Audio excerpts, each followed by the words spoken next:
Well guys, it's been a full year now since I first started the channel, and I'll be honest with you, there were a few times when I felt like giving up. But then someone would comment and encourage me to keep going, and I'm glad I did, because we finally made it. Lunacy Queuing is finally monetized. So before we get to the cook, I just wanted to say thank you guys for having my back. I can't thank you guys enough, and so I guess I'll stick around a little while longer. Let's get to the cook. So today we're making some homemade bacon, and we're starting with about 5 pounds of pork belly, maybe a little less. So when selecting pork belly for bacon, try to get one as meaty as possible. And so we project where we're going to cut it in half, and let us begin. And so we have our 2 halves, and we'll start with a binder. We'll be using Maggi Jugo as a binder. It makes for some added flavor and color, and we'll spread it completely around both pieces. And we do have a thin flap of meat on one of the pieces, so we're going to cut that off because then it will overcook. So now for the curing rub, we're going to use 5 teaspoons of brown sugar, 3 teaspoons of coarse black pepper, 1 teaspoon of curing salt number 1, 3 teaspoons of diamond kosher salt. So let's mix that all together and let's begin spreading the rub. Now we're going to cover all the sides of the pork belly, the top, the bottom, and the sides. Now once we are done, we're going to use our very own VACA Rub. This is a blend of chili, garlic, and onion powder, paprika, cumin, and oregano and brown sugar dialed in just right. If you would like to support the channel and purchase this rub, we do have a link for it in the video description.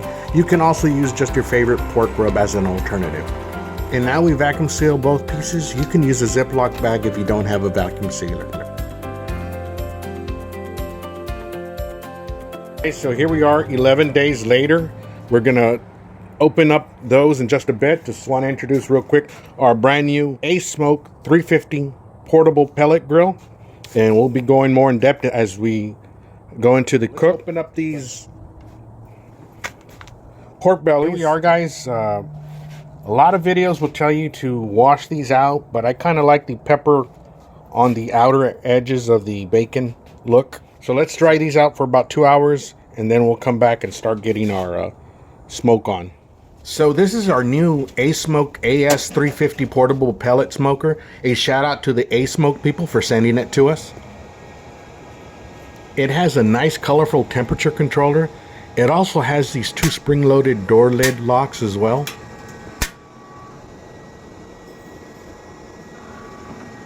Opening up the door lid, you can see that it has a gasket seal all the way around, and the hopper holds a total of 4 pounds of pellets.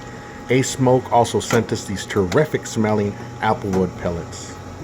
So looking at the bottom, there is a slide out tray that catches the pellet ashes. There is also a liquid tray which you can fill with your favorite liquid, which is part of ASMOKE's ASCA technology, but more on that in just a bit. Let's put this cured bacon on the smoker. We will be aiming for an internal temperature of 150 degrees Fahrenheit.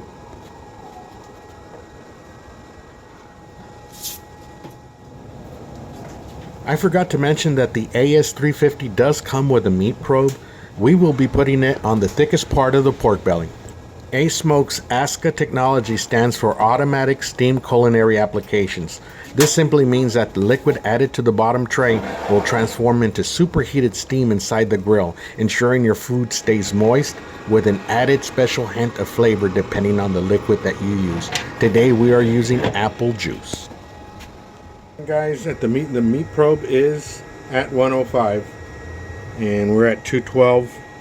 We'll check the juice down here and it looks like we're still fine. Man, that'd be a good idea to put some pellets down here and get some additional smoke. Maybe I'll do that.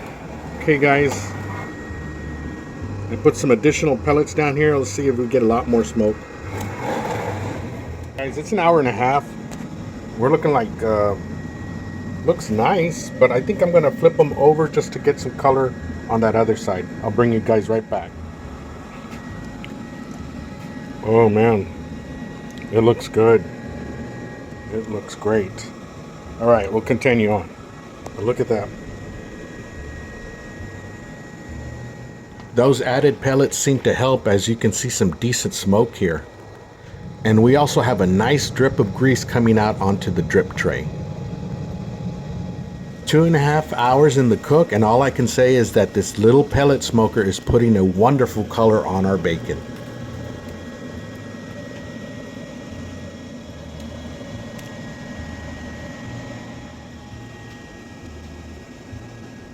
Guys, we're nearing the end of our cook. We're at 149. So what I'm going to go ahead and do is just go ahead and turn it off. Now it's on shutdown mode, and we should hit the 150 by the time this thing is off. I'll let it cool down. We'll pull them out, put them in a Ziploc, put them in the fridge, and we'll slice them tomorrow. So here we are. This is actually closer to frozen than semi-frozen, but we're going to try it anyway. Hopefully the meat slicer will cut into it, and we'll put our plastic cutting board here, and then we got the camera mount there, and we'll see what kind of slices we get. Let me set it up here real quick, and then I'll move the camera over to the slicer. Okay, looking at this, looks like we got a problem. The slicer doesn't come far back enough so I can start at the edge. So I think I'm going to just cut these things in half and make bacon half slices. So give me a second. I'll bring you guys back in. There we go. Look at that. Here we are, guys. So let me switch over to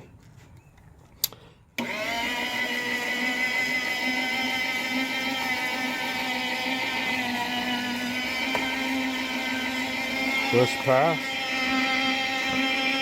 Straighten out. That's good for beans there.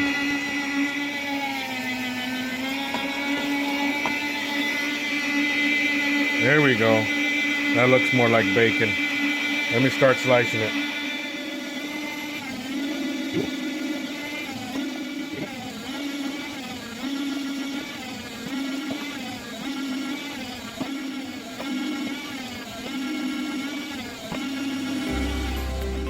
Look how meaty this thing is, guys. The ends look perfect. Wow. So I do have the scraps here. And like I said, the scraps are going to be good for like bacon, pork and beans, you know, that kind of stuff. I'm still going to put them in the pack. So let me finish up cutting everything. I got the other one ready to go. And I'll bring you guys back in. Look at this, guys. Look at this cut. Beautiful. Meaty. You can actually eat it like this because of the cure, but we're gonna cook it. My boy's been eating it like this, but yeah, we'll bring it back in just a guys. I got these food savers. We're gonna put them on each package of bacon. I got these plastic boards that I cut in half, and I'm using as the backboard for the bacon. These you can get at Walmart, or I think I got these at the dollar store, the Dollar Tree. They're 2 for $1.25, so you can't beat that. Hey guys, so just for reference, I'm going to show you guys, this is some thick cut bacon. Not super thick, but you know, it does have a little bit of a thickness. You can see right there. They're about 7 to 8 slices each. So you're talking 1, 2, 3, 4, 5, and then there's one more pack inside the fridge that we have, and that will be for taste testing. So about 6 packages, and it came out great, guys. This was my first time making bacon, guys. When comparing homemade bacon to store-bought bacon, we will find that homemade bacon tastes meatier. We're gonna put 2 more rounds of bacon on there, and then we'll cap it up and give it a try. There it is, guys. We'll give this a try. Oh man. Guys, this was the best BLT sandwich I ever had. When you take the time to naturally cure your bacon followed by some real applewood smoke, there is no comparison. The commercial bacon is injected with cure and artificial flavorings, then heated in an oven, all done in one day. Guys, do yourself a favor and make this. Don't forget to comment, like, and subscribe. Take care of yourself and each other. See you on the next one.